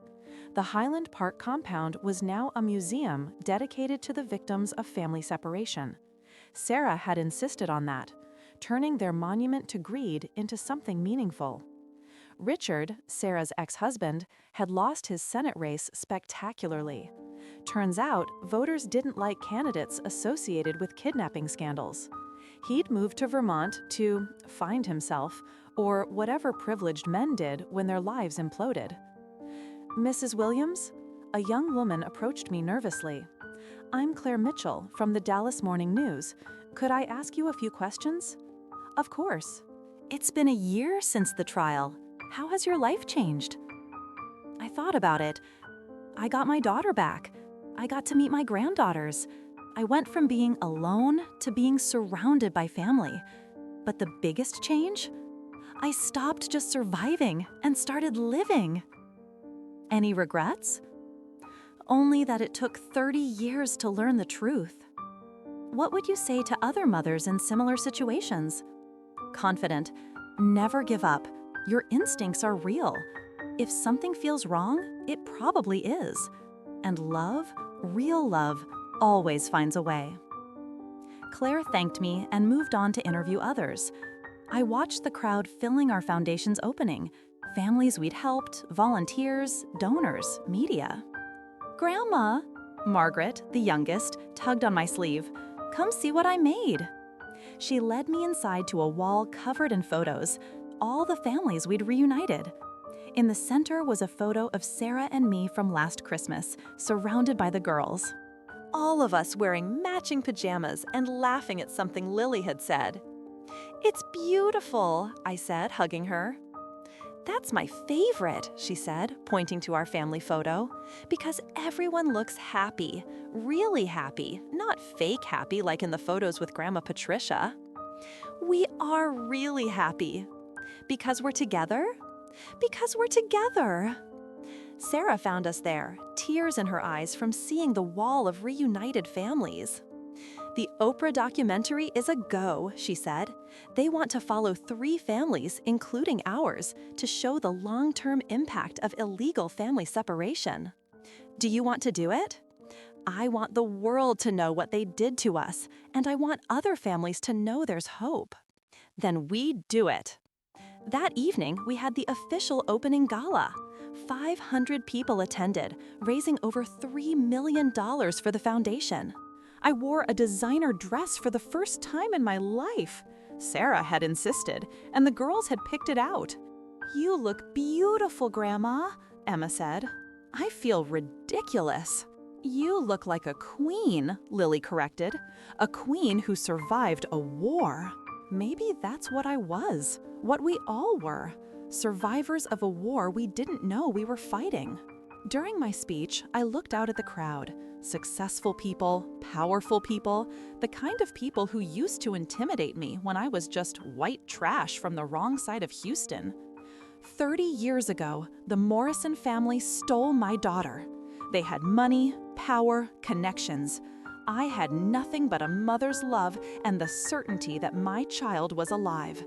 They thought I would give up, go away, accept their lies. They were wrong. The room was silent, hanging on every word. They underestimated the power of truth. They underestimated the strength of love. Most of all, they underestimated me. I was nobody to them, just a poor woman they could destroy without consequence. But here's what they didn't understand. When you have nothing left to lose, you become dangerous. When you're fighting for your child, you become unstoppable. Applause thundered through the room. Today, my daughter and I stand together, not as victims, but as warriors. We've turned our pain into purpose. Our foundation will ensure that no family suffers what we suffered. No mother will be told her child is dead when that child lives. No child will be raised on lies about their identity. Sarah joined me on stage, taking my hand. "The Morrisons thought they won when they stole me," she said. "They thought their money and power made them untouchable. They were wrong. Love is stronger than money. Truth is more powerful than lies. And a mother's instinct is more reliable than any forged document." More applause. "We can't get back the 30 years they stole," Sarah continued. "But we can make sure the next 30 years count. We can help other families. We can change laws. We can shine a light so bright that criminals like Patricia Morrison can never hide in the shadows again." We stood together, mother and daughter, survivors and fighters, and for the first time in 30 years, I felt whole. After the gala, we went back to my apartment. Sarah, the girls, Linda, Maria, and David. We kicked off our fancy shoes, ordered pizza, and sat around my small living room laughing and talking until 3 in the morning. "This is perfect," Margaret said, curled up against my side. "The gala?" I asked. "No, this. All of us together. Family." She was right. The gala had been for the world, to show our triumph. But this quiet moment with the people I loved, this was the real victory.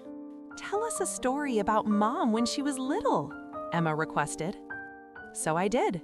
I told them about the time 5-year-old Sarah decided to free all the lobsters at the grocery store.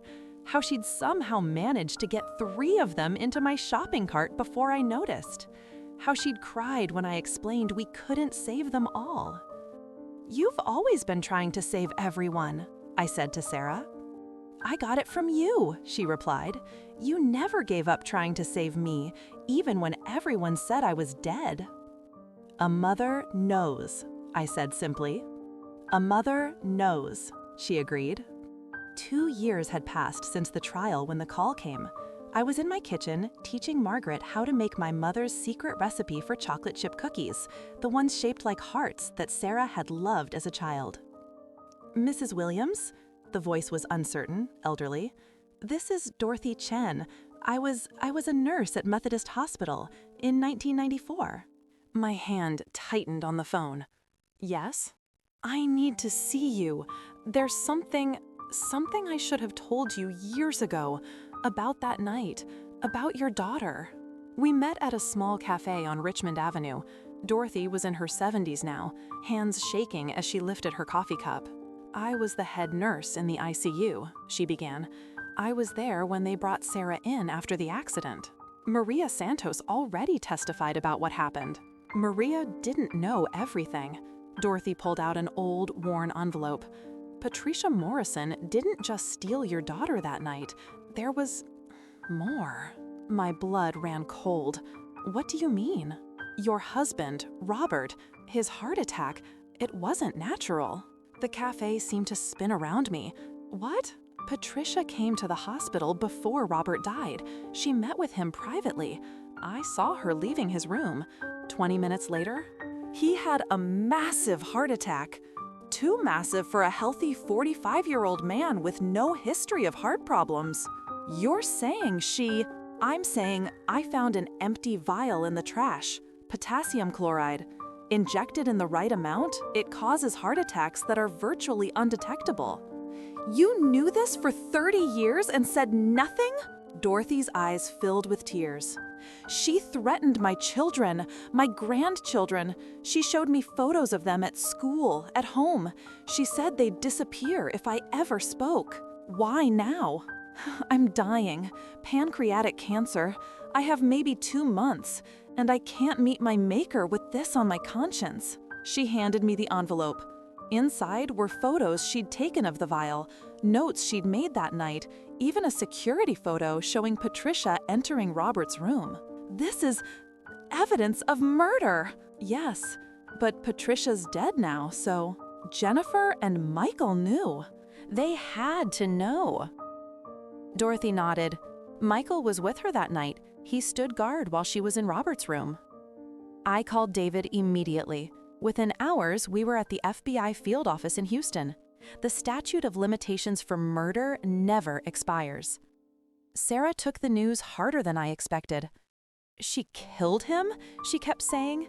Sad. She actually killed my father? She killed him, stole you, and destroyed me, I said. The complete annihilation of our family. The FBI reopened the case. Michael Morrison was charged with conspiracy to commit murder. Jennifer, it turned out, had documents proving she knew about the murder after the fact and had helped cover it up. But the real bombshell came when the FBI searched Patricia's personal effects, which had been in storage since her death. They found journals. Detailed, meticulous journals where Patricia had documented everything: her hatred of me, her plan to eliminate Robert when he threatened to cut ties with the family, her decision to take Sarah. Every step, every crime, written in her own hand. One entry, dated October 10th, 1994, chilled me to the bone. Robert came to me today. He knows about my plan to have Margaret declared unfit. He says he'll take that gold digger and Sarah and disappear. He'll give up his inheritance, his name, everything. I can't allow that. Sarah is Morrison blood. She belongs with us. Robert is weak, just like his father. But weakness can be corrected. Dr. Hamilton has provided the solution. It will look natural. Margaret will be dealt with afterward.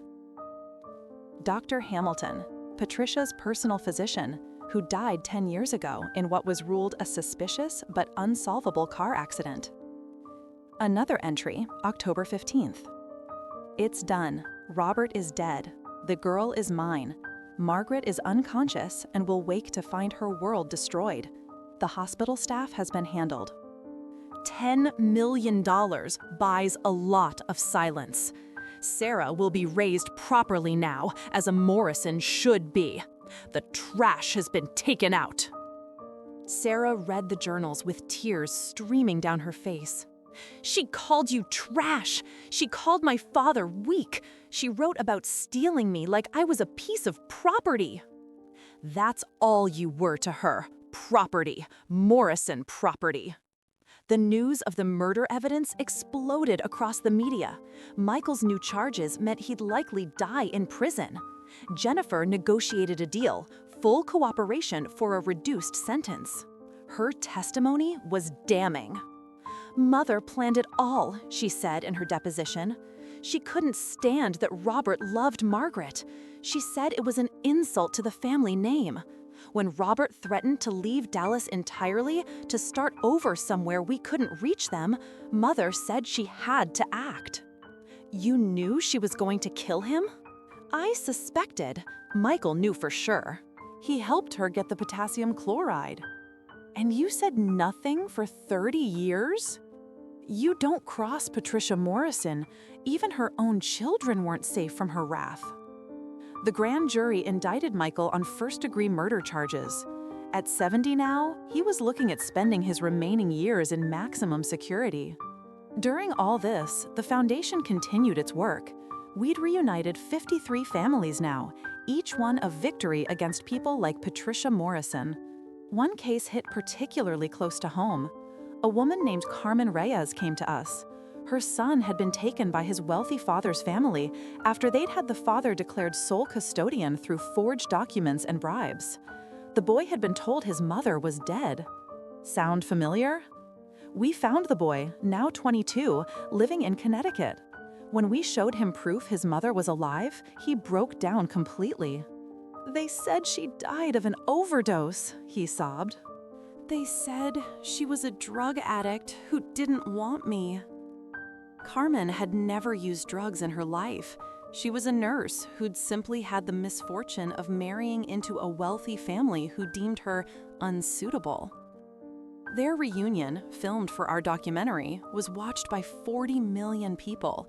Carmen held her son for the first time in 15 years, both of them crying, both of them apologizing for things that weren't their fault.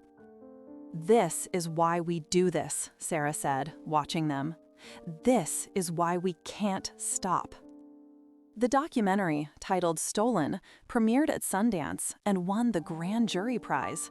Oprah herself interviewed us for a special that drew the highest ratings OWN had seen in 5 years. "How do you forgive?" Oprah asked me. "I don't," I said honestly. "Angry, some things are unforgivable. But I don't let the anger consume me anymore. I channel it into purpose." "And you?" she asked Sarah. "How do you reconcile the life you lived with the life you should have lived?" "I don't try to," Sarah answered. "I can't change the past, but I can make sure my daughters know their real history. I can make sure other families don't suffer what we suffered. That's my reconciliation." Emma had started her freshman year at UT, majoring in pre-law as planned. She'd become a campus activist, organizing rallies for family rights. Her TikToks about our story regularly went viral.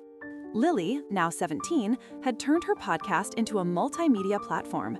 She'd interviewed over 100 families, becoming the voice of a generation dealing with family separation trauma. Margaret, 15, had published her second book.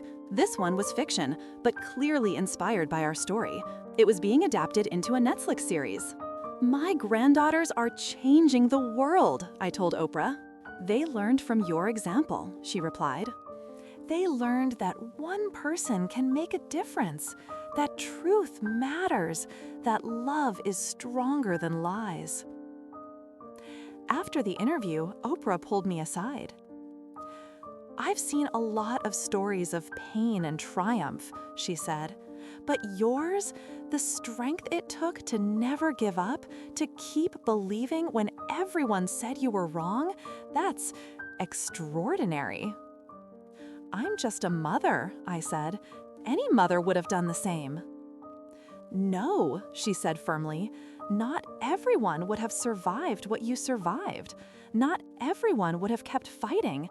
You're remarkable." But I didn't feel remarkable.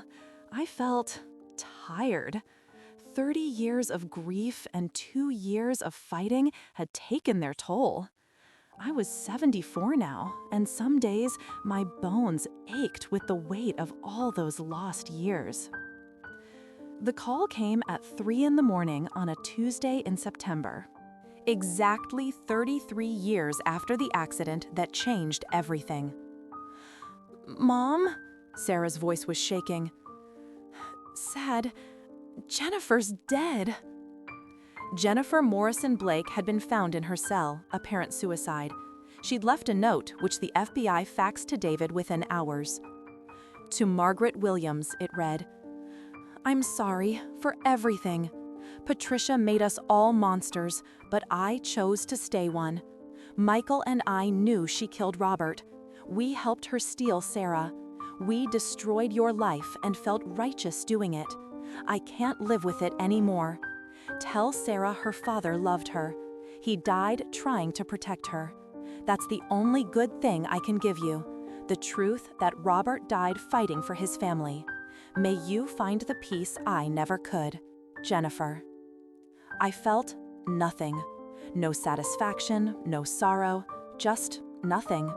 Jennifer had made her choices. Now she'd made her final one. Michael, facing life without parole after being convicted of murder, had aged 20 years in 2. The Morrison empire was completely dissolved, their name synonymous with scandal and crime. But from those ashes, something beautiful had grown. The foundation had expanded nationally. We had offices in 12 cities, had reunited over 300 families, and had successfully lobbied for Sarah's Law, federal legislation making it a felony to falsify death records or adoption documents. The signing ceremony was at the White House. Sarah and I stood behind the president as she signed the bill into law. No family should endure what the Williams family endured, the president said. This law ensures that those who steal children and fake documents face serious federal consequences. The photo of that moment, Sarah and me holding hands, tears on both our faces, the president smiling between us, became iconic. Time magazine put it on their cover with the headline, "Justice, Finally." But the best moments weren't the public ones. They were Sunday dinners at my apartment, all of us crowded around my small table. They were Margaret practicing her violin while I cooked, the music filling my kitchen with "happy." They were Lily teaching me to edit videos for the foundation's social media. They were Emma calling from college, excited about her constitutional law class. They were Sarah and me sitting on my balcony, drinking wine and talking about everything and nothing. "Do you ever wonder what life would have been like?" she asked one evening, "if none of this had happened?" "Every day."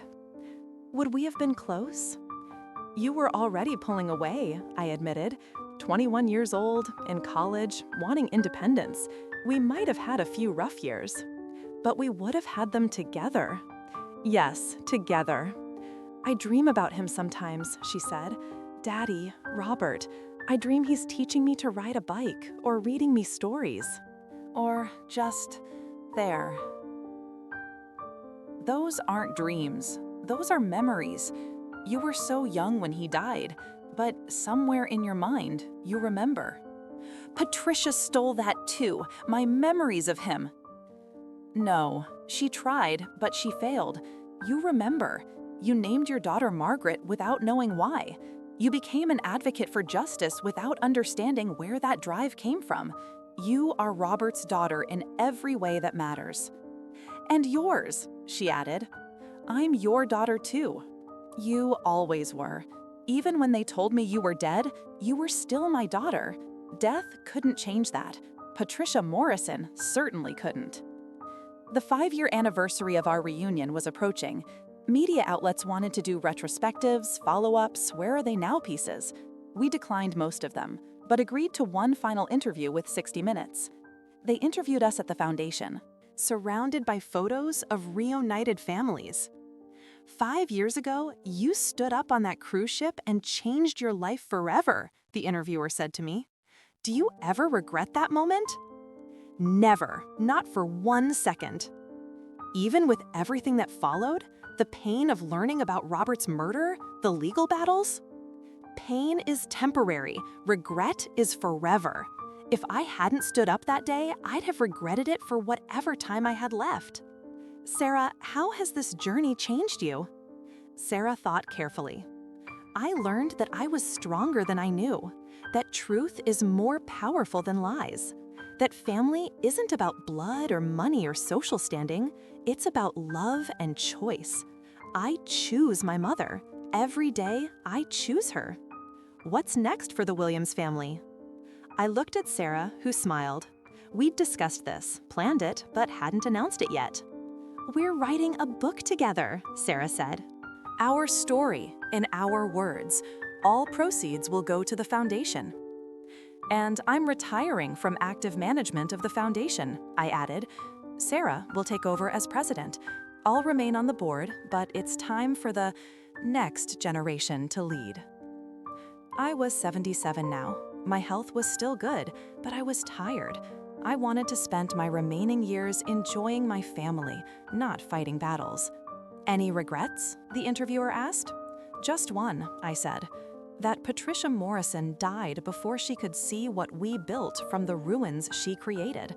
I would have liked her to know that she failed. She tried to destroy us, but instead, she made us stronger." After the interview, we had a family dinner at Sarah's house. All 3 girls were there. Emma, home from law school, Lily, back from her gap year, traveling and documenting family reunion stories, Margaret, taking a break from her junior year at Rice. "I have an announcement," Emma said over dessert. "I've been excited to the prosecutor's office internship program. I'm going to be working on cases involving family law and custody fraud." "Following in the family business," I said proudly. "Someone has to make sure there are consequences for people like the Morrisons." "I have news too," Lily added. "Netflix wants to turn my podcast into a docuseries. 10 episodes, each focusing on a different family the foundation has helped." "That's amazing!" Sarah exclaimed. "And," Margaret said, not to be outdone, "my book just hit #1 on the New York Times bestseller list." We toasted with champagne. Even I had a glass, though I usually stuck to wine. "To the Williams women," Sarah said, raising her glass. "Fighters, survivors, and warriors for justice." "To family," I added. "Real family, chosen family, forever family."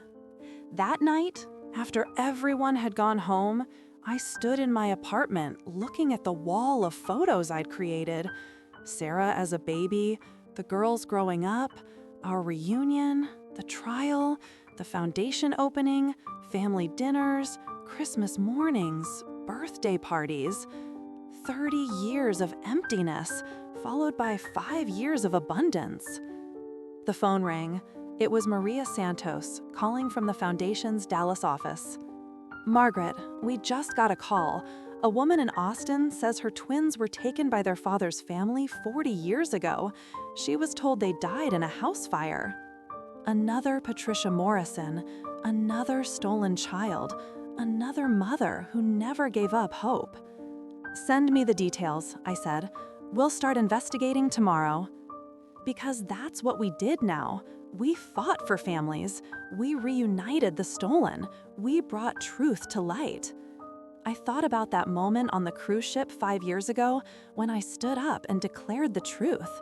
It had been the scariest, bravest thing I'd ever done. It had destroyed the Morrisons and rebuilt the Williams family. Most importantly, it had brought my daughter home. The next morning, I woke to a text from Sarah.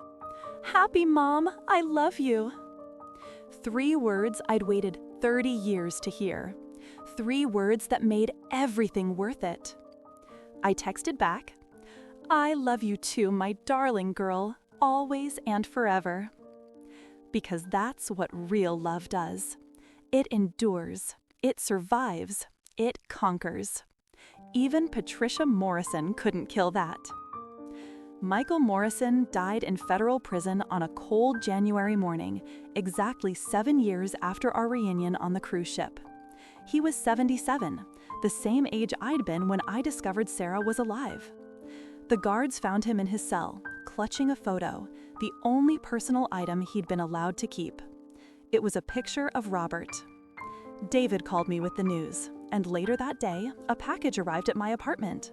Michael's personal effects, which inexplicably listed me as next of kin. Inside was a letter dated just days before his death. "Margaret, I know I have no right to write to you, no right to ask for forgiveness, no right to anything but the cell I'll die in, but I need you to know the truth, the whole truth. I loved my brother. Robert was everything I wasn't, kind, brave, genuine. When he chose you, I was sad, jealous. Not because you were beneath us, as Mother said, but because you made him happy in a way our family never could. The night Mother killed him, I wanted to stop her. I stood outside his hospital room, knowing what she was doing, and I did, desperate, nothing. I've lived with that cowardice for 38 years. It's eaten me alive, slowly, painfully, justly. But here's what Mother never told anyone. Robert knew. In those final moments, he knew what was happening. And his last words weren't about the family or the money or even his own life. He said, "Protect Margaret and Sarah. Promise me." I promised. Then I broke that promise in the worst possible way. I'm not asking for forgiveness. I don't deserve it. But I wanted you to know that Robert's last thoughts were of you and Sarah. He loved you both more than life itself. There's a key in this package. It opens a safety deposit box at Chase Bank on Main Street, box number 473. Inside is something Robert left for Sarah. Mother never knew about it. I've kept it hidden all these years, one tiny act of rebellion in a lifetime of compliance. Tell Sarah her father was the best of us. Tell her I'm sorry for helping steal the life she should have had. Tell her that somewhere in whatever hell awaits me, I'll be paying for my crimes. You won, not because you destroyed us, we destroyed ourselves. You won because you never stopped loving your daughter. You won because love is stronger than hate, truth stronger than lies, and a mother's instinct stronger than all the money and power in the world. Patricia Morrison was my mother, but she was also an angry monster. You stopped her. You saved Sarah. You did what I was too weak to do. For what it's worth, from a man worth nothing, thank you, Michael Morrison. My hands shook as I held the key. Sarah and I went to the bank together that afternoon. The manager, recognizing us from all the media coverage, handled everything personally. Inside the safety deposit box was a small velvet pouch and another letter, this one in Robert's handwriting. Sarah opened it with trembling fingers. My dearest Sarah, if you're reading this, something has happened to me, and I need you to know the truth. Your mother, Margaret, is the love of my life. You are our miracle, our joy, our everything. My family will try to poison you against your mother. They'll tell you she's not good enough, that she trapped me, that she's after money. None of it is true. I chose her. I choose her every day, and together we chose you. Inside this pouch is my grandmother's ring. She was the only Morrison who ever showed me real love. She died when I was 10, but before she did, she gave me this ring and said, "Give this to your daughter one day. Tell her that Morrison women can choose love over money, happiness over status, truth over lies." I'm giving it to you now, through whatever circumstances have kept us apart. Remember that you are loved. Remember that your mother is the strongest woman I know. Remember that being a Morrison isn't about money or power. It's about choosing what's right, even when it costs everything.